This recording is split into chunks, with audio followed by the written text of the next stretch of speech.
Have you ever noticed how a simple ache or a moment of forgetfulness can send your mind racing, wondering if something is seriously wrong?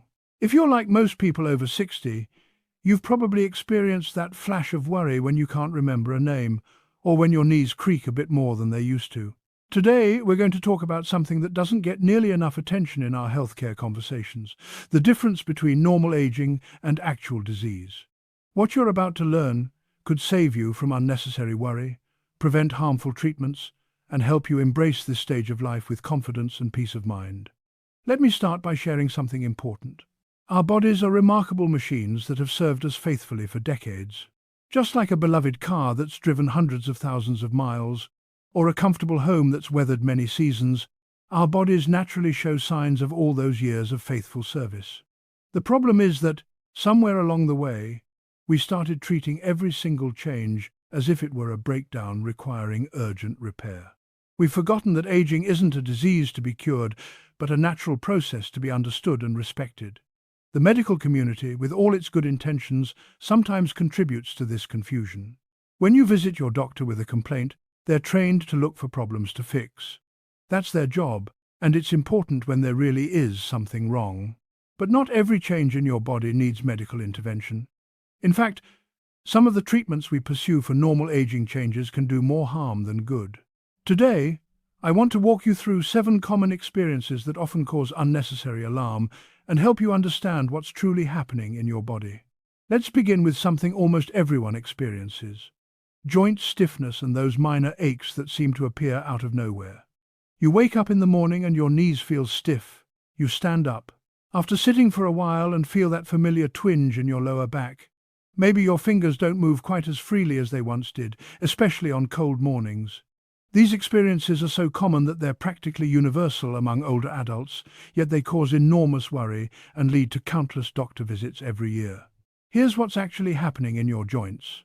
Throughout your life, your joints have been cushioned by smooth cartilage and lubricated by synovial fluid, which works like oil in an engine.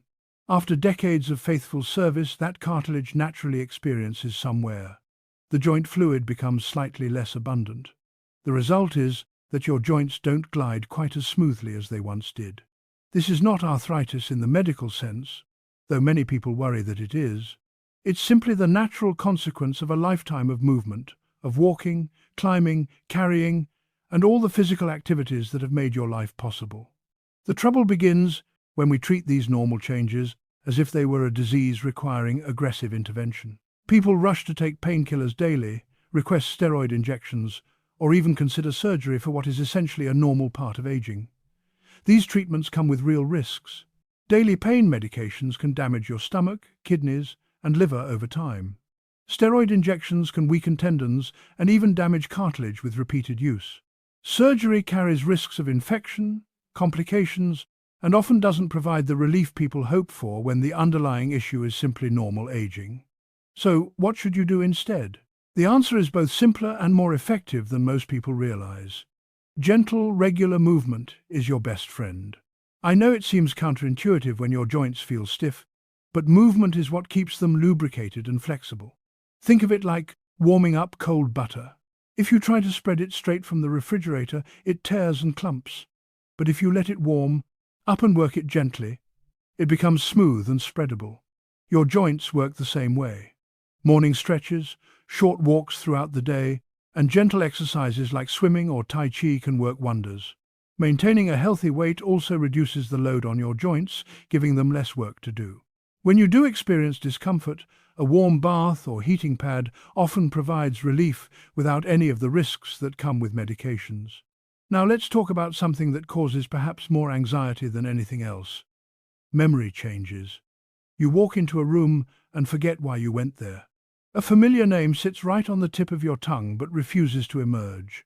You tell the same story twice to the same person without realizing it. These moments can be frightening because we all fear dementia, and understandably so. But here's what you need to know. Occasional forgetfulness is not dementia, and it's not the beginning of dementia either. Your brain, like every other organ in your body, changes as you age. The processing speed slows down a bit. It takes a moment longer to retrieve information that's stored in your memory. You might need to concentrate a bit harder to learn something new, but your ability to reason, to make decisions, to understand complex ideas, and to draw on your lifetime of experience remains strong. In fact, older adults often have better judgment and wisdom precisely because they can draw on decades of accumulated knowledge and experience. Real dementia is something quite different. It's not about occasionally forgetting a name or losing your keys. Dementia involves a progressive loss of ability to function in daily life. It means forgetting how to do familiar tasks, getting lost in familiar places, having trouble with language beyond just word finding, and experiencing personality changes. If you're worried about your memory, ask yourself this. Are you still managing your finances, cooking your meals, maintaining your home, and engaging in conversations? Are you still you, just perhaps a bit slower at recalling certain details? If so, you're experiencing normal aging, not dementia. The fear of dementia leads many people to seek unnecessary testing and even consider medications that won't help and may cause side effects. Instead of worrying, focus on what actually supports brain health. Stay socially engaged because conversations and relationships keep your mind active. Keep learning new things, whether it's a language, a craft, or a technology. Read books, do puzzles, play games. Physical exercise is one of the best things you can do for your brain because it increases blood flow and supports the growth of new brain cells. Get good sleep, because that's when your brain consolidates memories and clears out waste products. Manage stress through relaxation techniques, because chronic stress actually damages the brain over time. Let's move on to changes in your vision and hearing, two senses that almost inevitably shift as we age. You might notice that you need more light to read comfortably. Small print becomes challenging without reading glasses. You might find yourself asking people to repeat themselves, especially in noisy environments. Background noise makes it harder to pick out individual voices. These changes often begin in your 40s and continue gradually throughout life. In your eyes, the lens that focuses light becomes less flexible over time. This is called presbyopia, and it's why almost everyone eventually needs reading glasses. The pupils also become smaller and less responsive to light, which is why you need brighter lighting than you used to. Your hearing changes too, particularly your ability to hear higher-pitched sounds. This condition, called presbycusis, makes it harder to understand speech, especially women's and children's voices, and particularly difficult to follow conversations when there's background noise. These changes don't mean you're losing your senses or that something is wrong. They're predictable, universal changes that happen to everyone who lives long enough. The key is to adapt rather than resist or worry. If you need reading glasses, get them. Good lighting isn't a luxury, it's a necessity. If you're struggling to hear, a hearing aid isn't a sign of weakness or decline, it's a tool that keeps you connected to the people and activities you love. Many people resist hearing aids because they see them as admitting they're old, but the alternative is much worse. Isolation, misunderstanding, and withdrawal from social life. Think about it this way. You wouldn't refuse to wear shoes because admitting your feet need protection is embarrassing. Glasses and hearing aids are simply tools that help you function optimally. Using them keeps you engaged, active, and connected, which is what really matters for your health and happiness. Sleep is another area where normal aging changes often get misinterpreted as problems requiring medical care. Treatment. You might find yourself getting sleepy earlier in the evening than you used to. You wake up earlier in the morning, sometimes before dawn. Your sleep feels lighter, and you wake up several times during the night. These changes lead many people to complain of insomnia and request sleeping pills. But most of the time, what's happening is simply that your sleep architecture is changing in a completely normal way. As you age, your internal clock naturally shifts earlier. You become more of a morning person, even if you were a night owl your entire life. Your sleep also becomes lighter because you spend less time in the deepest stages of sleep. This means environmental factors like noise, light, or a full bladder are more likely to wake you up. You might also need slightly less total sleep than you did when you were younger. The danger comes when people turn to sleeping pills to try to recreate the sleep patterns they had in their 30s or 40s. These medications come with serious risks for older adults. They can cause confusion, increase the risk of falls and fractures, create dependency, and often lead to next-day drowsiness that affects your ability to function safely. Many sleeping pills also interfere with the quality of your sleep, even as they increase the quantity. Instead of medication, work with your natural sleep patterns.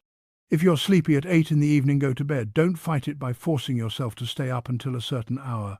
If you wake up at 5 in the morning and feel rested, accept that as your wake time.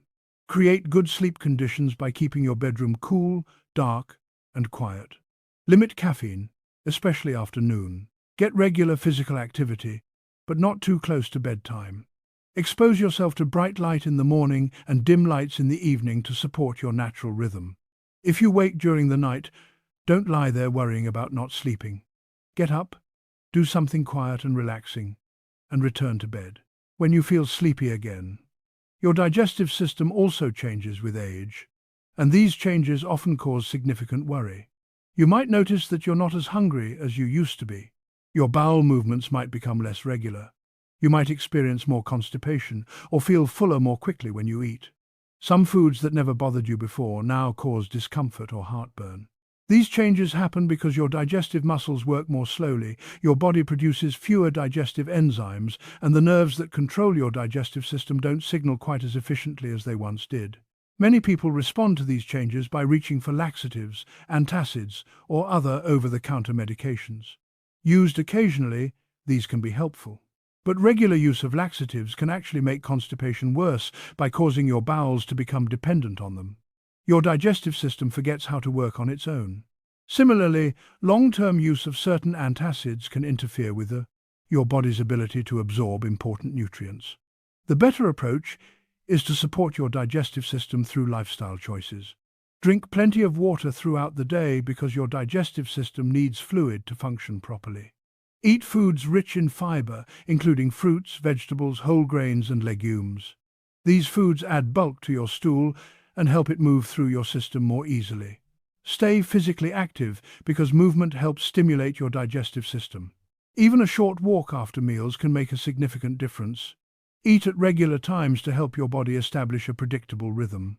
Take your time with meals, chewing thoroughly and eating mindfully rather than rushing. If you're experiencing heartburn or acid reflux, try eating smaller, more frequent meals rather than 3 large ones. Avoid lying down immediately after eating.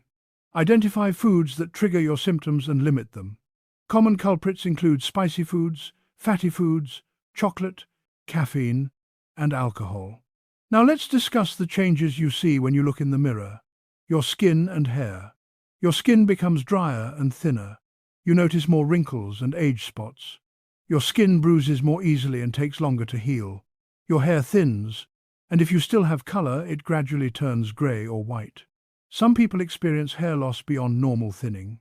These visible changes can be emotionally difficult because they're constant reminders that you're aging, but understanding what's happening can help you make peace with these changes. Your skin is changing because you're producing less of the natural oils that keep it moisturized. The underlying fat layer that gave your skin its plumpness is diminishing. The collagen and elastin fibers that kept your skin firm and elastic are breaking down faster than your body can replace them.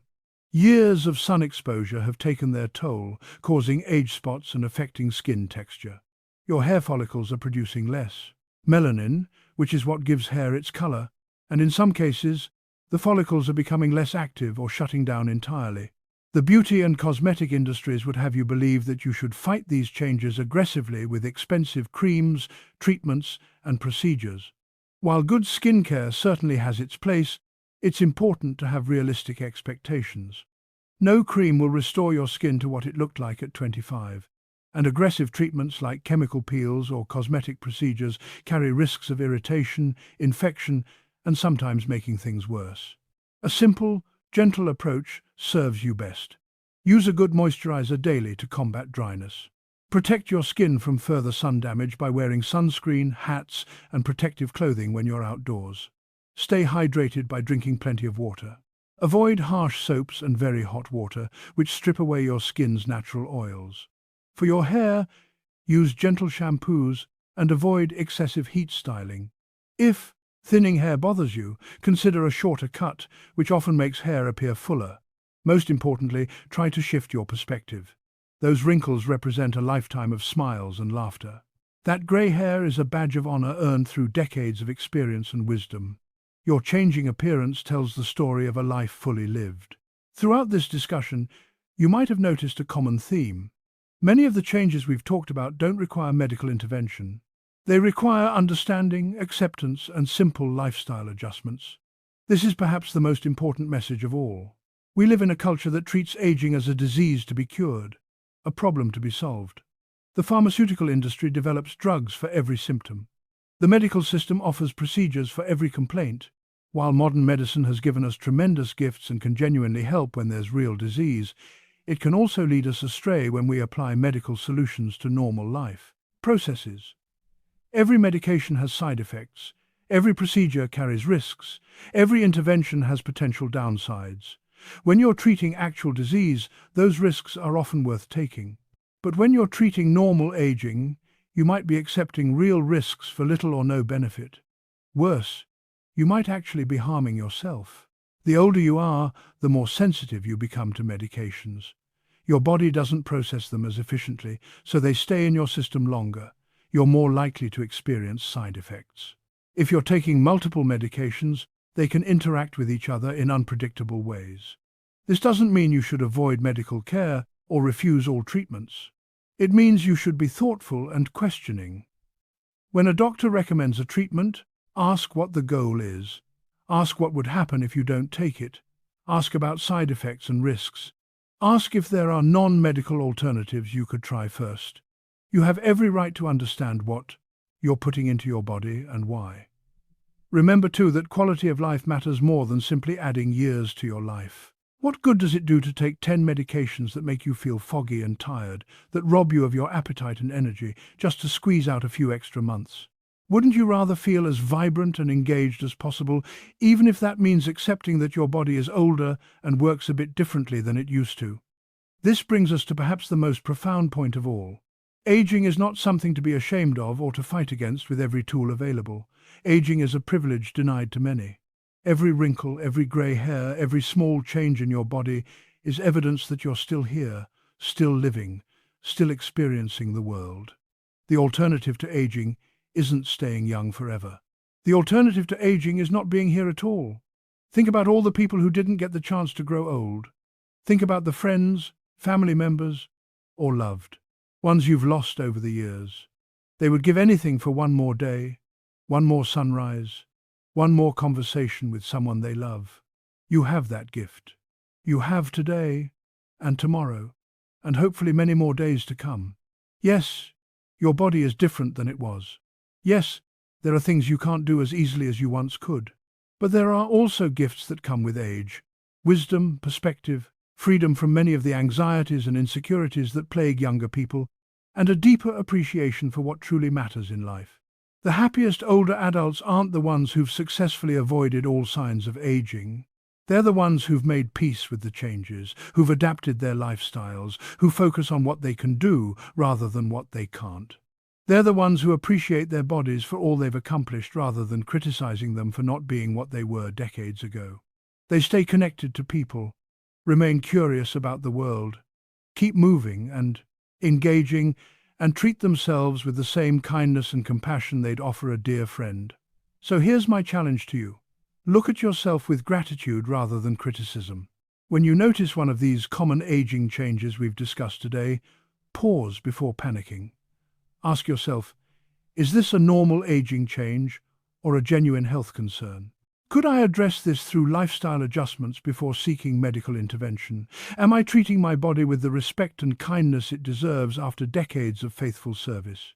If you found this information helpful, I encourage you to share it with friends and family who might benefit from hearing it. Subscribe to this channel for more content focused on healthy, realistic approaches to aging well. Leave a comment below telling me which of these topics resonated most with you, or share your own experiences with managing the normal changes that come with age. Hit the like button if this video gives you a new perspective on aging, and turn on notifications so you never miss our weekly videos.